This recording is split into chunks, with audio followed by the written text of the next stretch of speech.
This episode of the Coarse podcast has been brought to you by Central Sports and Graphics Incorporated, family-owned and operated screen printing and embroidery business located in a historic storefront on Old Berwick Road in the heart of Espy. They've been doing screen printing for over 20 years.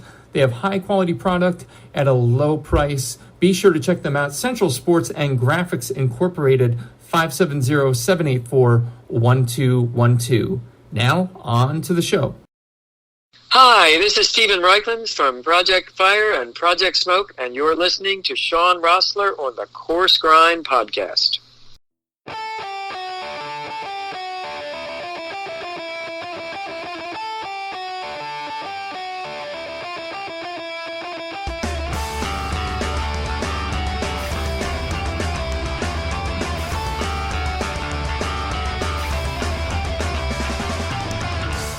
Ladies and gentlemen, welcome back. This is episode number 155 of the Coarse Grind podcast. With you as always this evening, host, creator Shawn Rosler. How is everyone doing this evening? You know, food in and of itself, it can paint pictures. It can display an artisan's heart and soul. It can tell a story. And at times that story is where the cook or creator comes from, or maybe what was around them, or what influenced them. Other times, the story is told of a time period, let's say, different from our own in the here and now, telling of an era long since past. Still others tell the tale of how ingredients come together in an unlikely way to make a glorious end product. So, suffice it to say, food can tell a lot. And one of those stories that, while incredibly common to the area where we're from here, has remained a mystery on all those fronts, is the ever-elusive Soupie. Fortunate for you all, I've got one half of the team who have the cure for that knowledge gap and is here to share it tonight. Cure, like in cured meats. See what I did there? Tonight's guest a few years ago had some beers and a light cheese and meat tray with a future brother. It was then they started talking about something important to them both, the Soupie, a unique food tied to the region that's just waiting to be discovered. One guest's family had been making Soupie for generations, passing down the recipe and the skills needed to keep the tradition alive, and the other had been, like so many of us, enjoying Soupie for years. He also just happened to have spent most of his professional career in sales and marketing, and so the startup was born. Paperwork, a business plan, and some capital later, they started a small dream in the middle of 2015, planning, purchasing, and perfecting their craft and image. Together, they've spent countless hours going over every facet of the business to bring you the best Soupie they can possibly produce. Now, having been fortunate enough to have received an incredibly generous sampler in prep for tonight's talk, I'd have to not only agree on the Soupie front, but on every damn thing they sent me, which you can check out on the Coarse Grind podcast Tries It episode, but I digress. Talking cured meats is going to be a challenge not to short my mic out from drooling on it, but here it goes. Ladies and gentlemen, and everyone in between, one half of the brothers from other mothers behind Soupie Brothers, Greg Kanowicz. What is going on, Greg? Oh, same old, you know, just trying to get through these tough times that we're in and, yes, you know, staying positive. I feel you, man. I absolutely feel you. Again, I cannot wait to finally answer this question that has plagued a Northeast PA guy turned Central PA guy. Just what is a Soupie? But we've definitely got some background to cover first because I want to know where it is you're coming from. But before we even do that, folks new to the program, folks with terrible short-term memories like myself, we're going to be hitting starters, mains, and afters. Starters, we're going to talk about where the guest in question came from. What is their origin story, if you will. Mains, we'll talk about where they're at and what they're doing. And finally, afters, a little bit more irreverent, a little bit more off the cuff, but no one's been seriously injured in 154 episodes, so I don't see that happening today. So without further ado, Greg Kanowicz, talk to me about where and what you grew up eating. So I grew up in Mount Carmel, Pennsylvania. And in Mount Carmel, there are tons of different types of ethnic food varieties that, you know, different families specialize in and get together every year to make and process, such as Soupie, Kalushki, pierogies. You're talking about Laguanica, Capicola. The list goes on in our area of ethnic foods that people still carry on traditions to this day. Awesome. So definitely traditional, and again, being a transplant to the area, but being close to Scranton, I know that, for example, up there, the pierogi culture, the Polish culture holds true, and it feels like what I've come to learn of the area, that's kind of a major mainstay, origin story-wise of the area. Now, I know you were mentioning your name is, the origin nationality-wise? My nationality would be Polish-Ukraine. Polish-Ukraine. So there's Ukrainian, so there's Polish. I think isn't there a Lithuanian streak somewhere in the area? I say that like it's like isolated to a region.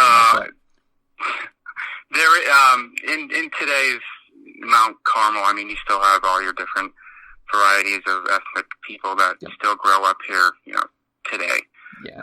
Soupie is one cultural food that the Italian culture brought it here to the Coal region, and everybody became intrigued with it, and you had different families who started putting their own twist on it. Yeah. So people here within the Coal region, they literally fight over whose Soupie is better. I don't believe that there is any other town or culture that is passionate as Soupie making or capicola making as Mount Carmel, Shamokin, Shenandoah areas. Right. People Absolutely. literally fight, like I said, over Soupie recipes.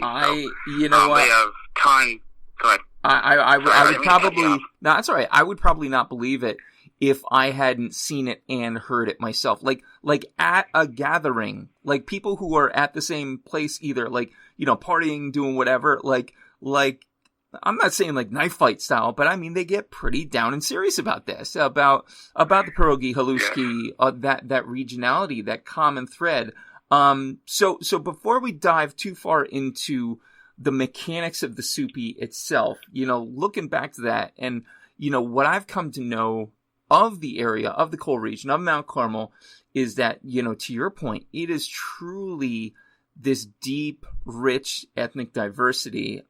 If you could go back in time and pick one childhood food that maybe you've had since and it's never been quite the same, is there one that sticks out to you that you wish you could go back and have again?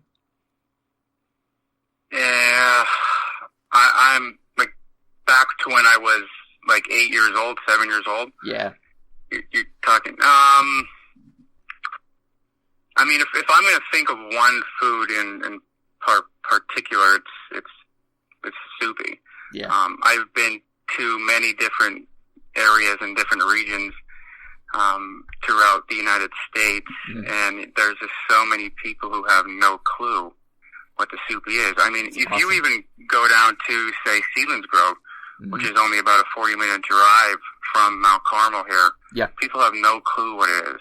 No, absolutely. Never even heard of it. Absolutely. I actually just over this past weekend introduced Soupie to a friend of ours from Philadelphia. No clue whatsoever. Strong Italian background too, but couldn't place it, couldn't recognize it because of the unique spin that it takes. So here's Greg Kanowicz, one half of the Soupie Brothers, and obviously deep and rich into the Soupie culture. Growing up, think back for me. Who was it that really instilled in you that love of it? That love of Soupie, maybe love of food itself, but it sounds to me like, Soupie was the backbone of your culinary upbringing. Who was it that inspired you to pursue that? Well, growing up, my grandmother, my grandfather owned a restaurant. It's called Flowers Restaurant here in Mount Carmel, Pennsylvania. And a lot of the foods that my grandmother and my grandfather made, they were homemade food products. They had a very successful business for 60 years. Wow. Unfortunately, with the area, with everybody moving out and, jobs moving out, unfortunately, they had to close in 2002. But growing up as a kid, just watching the passion that my grandmother, my grandfather, my father, my uncle Ed, my uncle Russ put into making dry cured meats such as Soupie. Yeah. I was very intrigued by it with the process and the art form that goes along with it. Yeah. I mean, you would get, boxes of pork that was fine ground, and then you would see the spices sprinkled over the top of it, and then mixing it with their hands. I mean, the meat is freezing cold. Yeah. Not to mention when, if you get done mixing the spices in with your hands for, half an hour, however long it takes you, you can't feel your hands. Yep. So, after that, stuffing, the stuffer, and then putting them in the casings, and then hanging them up, and then putting them in the press. It's a process that is an art, and it takes a lot of time to make a product as a Soupie. It's something that's very intriguing because of the patience also that it takes to make a Soupie. I loved it since the first time I did it. The tradition of bringing family together, of having a good time, eating food, laughing.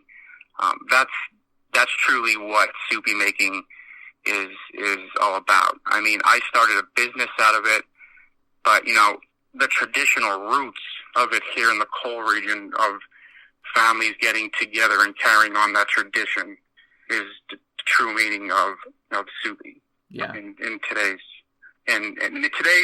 society, as well as in past society. Yeah. Yeah. And you keep using a word that's very telling, and I think maybe some people wouldn't hear it, but going into year 7 of doing this, it instantly makes my ears prick up, and it is art form. Now, people tend to look at food in general as utility. I say this all the time when people ask me what the mission of the show is, and I say to get people past the point of thinking that it's insert into point A, digest, and repeat. Like, there's so much more to it, and when you describe that, and people, I want you to go back. I want you to scrub back like 4 minutes and listen to Greg talk about that. Tell me you can't feel your hands getting numb. Tell me you can't smell the smells, even if you've never had it. Like, you've been in a similar situation where, meat and spice come together and just make this wonderful smell. I've been blessed enough to have it, to try it, to have varieties of it, no less. And that's just amazing. So, Greg, you grow up with this, then you meet Keith. What was the lightning bolt moment like when you said, you know what, let's do this? How did that happen? Well, I mean, the lightning bolt was there since I was in 8th grade. I mean, you can ask people I grew up with. I told them I was going to start a Soupie business as soon as I got out of college. And, people, they laugh, and, we were turned down so many times. It's never going to work. Even by family members. When you have an idea that is different from what is acceptable in society, people question it. Sure.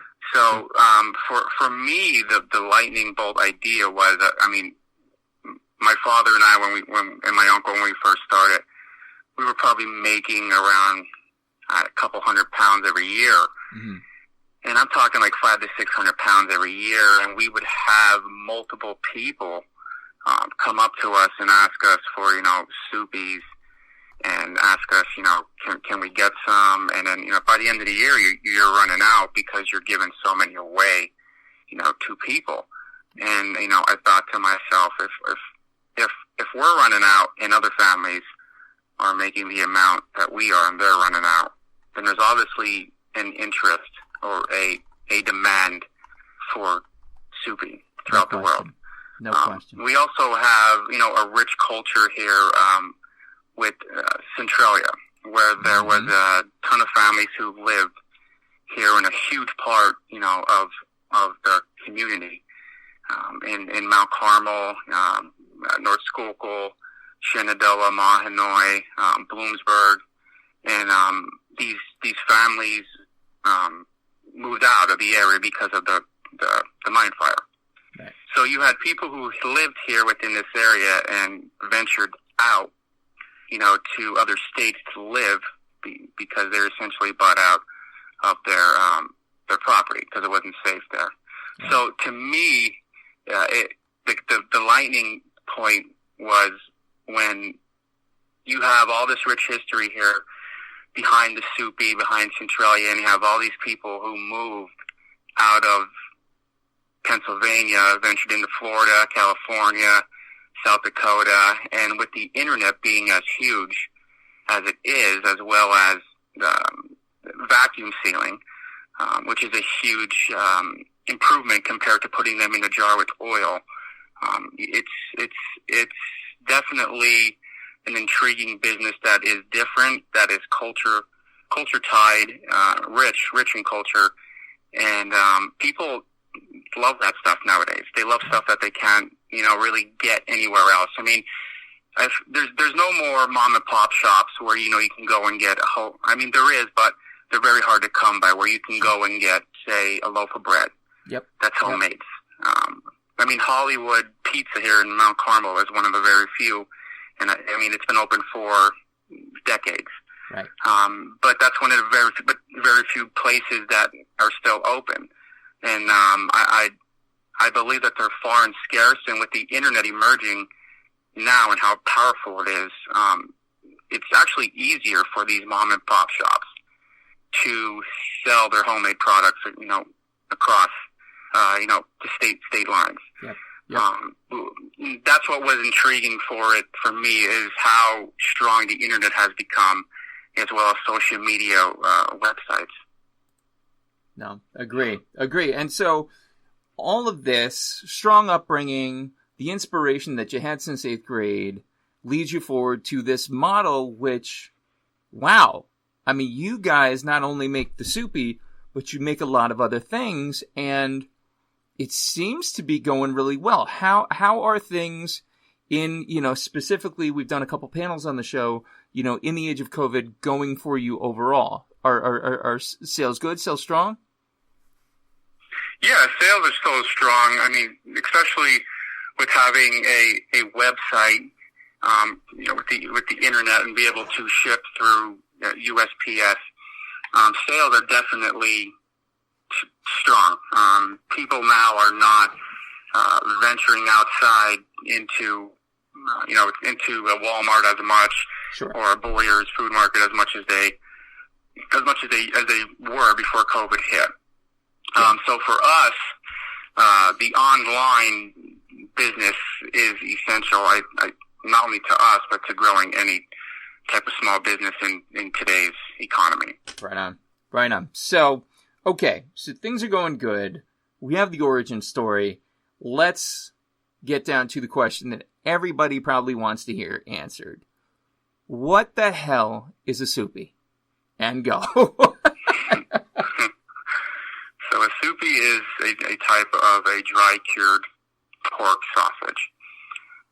Traditionally, it's stuffed in a cow intestine, mm-hmm. and it's hung for say a week or two, whatever your process is, and then they bring it down after hanging, and then they're pressed for another week or two. Mm-hmm. Every family has a different process of how they do it here in the Coal region.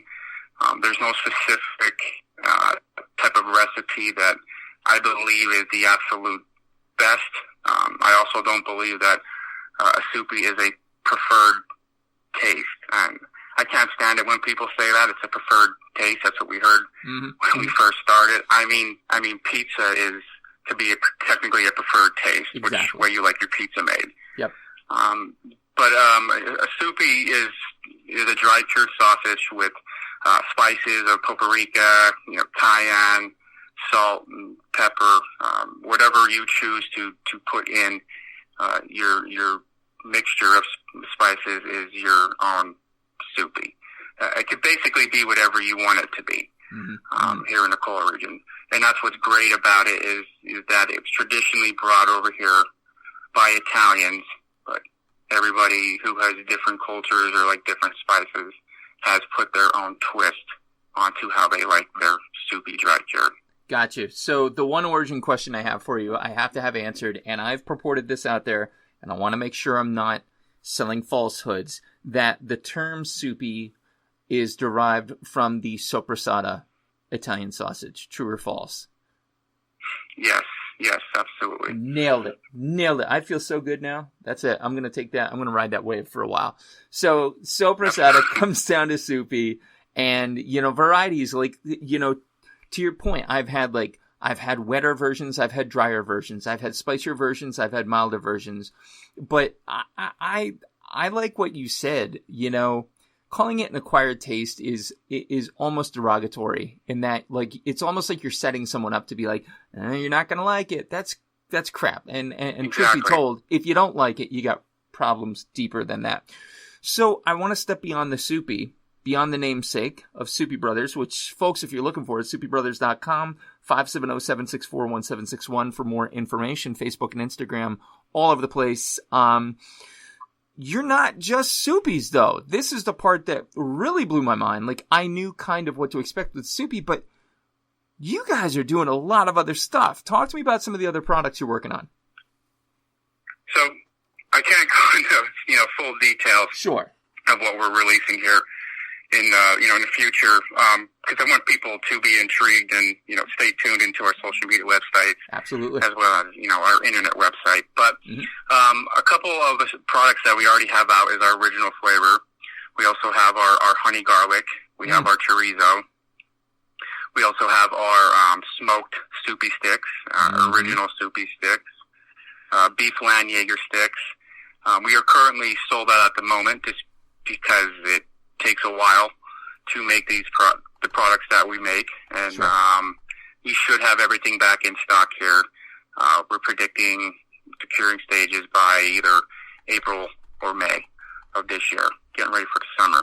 With the COVID going on, it's better to be safe than to be sorry, especially when you're curing a meat product. So our goals here for the future, say for 2021, is to stay consistent, focused, and to release 2 new flavors here sometime in August, October season. Very nice. Season of 2021. Looking forward to it. Looking very, very much forward to it. I gotta ask you, because you probably, well, I shouldn't say probably, you do have your finger on the pulse of, smoke cured meats, and, we can consider it an industry. I'm sure you've seen trends come and go, some good, some bad. Looking specifically at, like, the smoke cured meat industry, is there a trend or something that people are doing that you wish they would just stop already, that you're sick of seeing? In smoked? Smoked and or cured. Yep. I would, honestly, there's so many different types of beef jerky flavors out there today, and so many different brands. I mean, beef jerky is awesome, but when you smoke something, or when you smoke something, you lose the flavor of other spices that you would put into a product. For me, I particularly don't like smoke because of the strong taste that comes along with most smoked products. Gotcha. I would rather a traditionally 100% dry cured piece of ham with spice mixtures that were rubbed into it. Whenever you know what I mean, smoke, especially when you use like sugar or honey or something sweet whenever you're curing something and you smoke it, you're going to lose that sugar content with heat smoke. So if I was going to smoke something nowadays, it would most likely be cold smoked. Yeah. You don't lose as much flavor compared to when you use the heat. But for me particularly, it would be smoked beef jerky. There's tons of it on the shelves everywhere. Yeah. And especially too when they add like plant-based products too in with the meat. In with the meat, yeah. It's kind of like adding non-alcoholic beer to a keg of, whatever, Yeah, whatever you exactly. like to drink.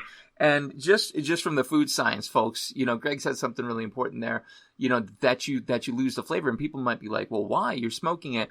But what happens is when you smoke traditionally, you do increase heat, even if it's a lesser heat. You're still going to get drip away, and that fat that drips off is where your flavor resides. So it's got nowhere to go. But if you are into the cold smoking, then you keep that fat. That fat gets the cold smoke without raising the temp, and then you can, go from there. But anyway, I digress. Yeah. School moment aside. So what's next for Soupie Brothers? Talk to me about this. What's the 5-year plan? So our plan is basically to stay traditional as much as we can, as well as to deliver a product that is quality made instead of quantity made. Gotcha. That's the problem with any type of product that you see on everyone's shelf, is that, as you produce your quantity, you have to lose quality. Exactly. And our main objective here at Soupie Brothers will always be quality over quantity. That's awesome. The same thing holds true with like wineries and distilleries. It's when you jack that up, and you can increase your staff all you want. You can, innovate your technology all you want, but you're going to lose that feel. People feel quality. People feel homemade. People feel heart and soul, I believe. And, I can't say enough, as I'm sure, again, folks, if you're looking for it, go out and find it. CGPC tries at Soupie Brothers. Me and my then 10-year-old trying that, it was obscenely good. It was beyond obscenely good. So the next 5 years and beyond, I think you guys are going to blow it up. Let's move on to afters. Again, a little bit more out there, but I don't think anyone's going to get injured here, hopefully.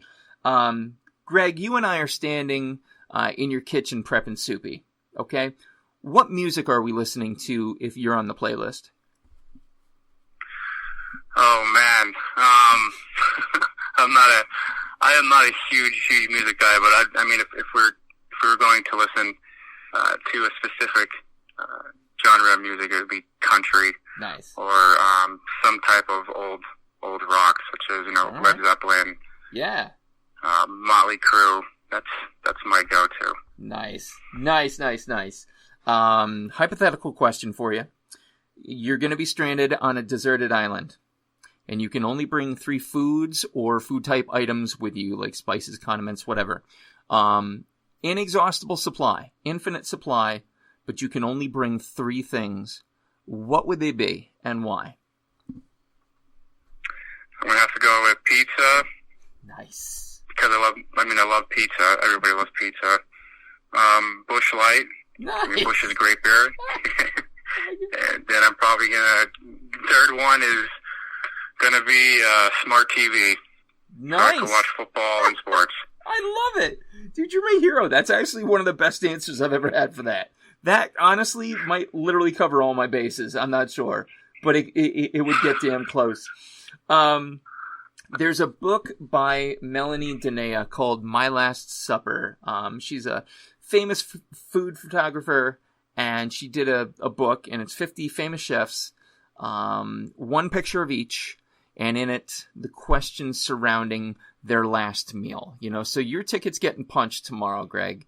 What is your last meal today? What do you eat? What do you drink? Who's there? And go. My last meal, if it's going to be tomorrow or today, whenever, yep. It's probably going to be a Wagyu steak. Nice. With a baked potato, nice. Butter, and sour cream, salt, pepper, nice Busch Light beer. Damn straight. My wife and my family. Beautiful. Surrounding me. Love it. And you know what? Folks listening, the people who have lived it, who just know who they are and what they're about, with how easy that comes out. Like that, literally, you could have just written that right out. You just know. So I love that. I think that's awesome. And finally, Greg, what is food to you in a single word? Art. Love it. Love it. And you know what? That ties right back to how you began to describe what you were doing, that it was an art form. And people forget that. People forget the food, drink, whatever. It can be an art form, for sure. For sure, man. Yep, absolutely. All right. Well, hey, one brother of the Soupie Brothers, Greg Kanowicz, thank you so much for taking the time to be here with us today. Folks, if you want to check out Soupie Brothers, and truth be told, unless you're under the immediate care of a cardiologist, I don't know why you wouldn't, SoupieBrothers.com. You can give them a call at 570-764-1761. Be sure to check them out on Facebook and the Insta, and any questions, and if you can't find them for whatever reason, message the show and we will pass you right along to them. Greg Kanowicz, again, man, absolute pleasure. You too, Sean. Thank you for having me on. Thank you, I really man. appreciate it. You got it. Ladies and gentlemen, this has been episode number 155 of the Coarse Grind Podcast. With me again today, one half of the Soupie Brothers that constitute the Soupie Brothers, Greg Kanowicz. Our producer, as always, has been Johnny Leland Robinson, a.k.a. the Reverend Johnny Lamoria. Be sure to check out the reboot of Pleasure Saucer in all its infinite glory. Next episode, we're going to try something again. Stay tuned.